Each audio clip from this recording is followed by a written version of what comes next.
Mirdita, përsëri jam këtu për të kërkuar dorëheqjen e menjëhershme të Edi Ramës nga detyra e kryeministrit,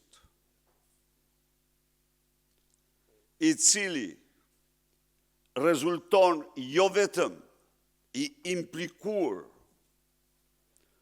në mega aferat më të mëdha korruptive në historinë e Shqipërisë dhe të Europës, por rezulton dhe pengesa më kryesore e funksionimit të drejtësisë, që ka përbën një krim të rënd në vetvete.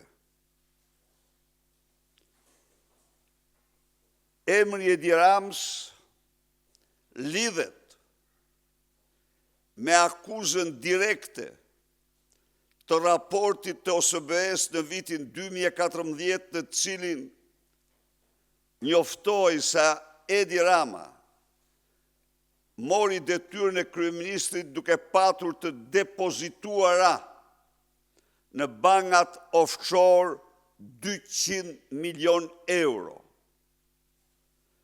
Ndaj kësaj akuze konkrete, Edi Rama nuk ngriti asnjë lloj padie, civile apo penale, për të mos thënë që e ka përdiu me heshtje të plot.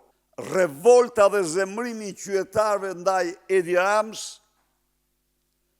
po arrin nivelet e revoltës dhe zemrimit të qytetarëve shqiptarë ndaj kultit të Enver Hoxhës.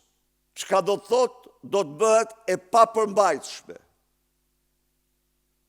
Çka do të thotë, në mënyrë të pashmangshme do ketë fatin e kultit të tij. Prandaj i jep dorëheqjen. I jep menjëherë dorëheqjen. Akoma më skandaloze, po kaq skandaloze janë përpjekjet e tij për të ndryshuar ligjet, për shkelmuar kushtetutën, për të cilësuar si persona të pa pezullueshëm, edhe ata të cilët në seri i pezullon vetë kushtetuta. Asnjë ligj të tillë shqiptarët nuk do ta pranojnë.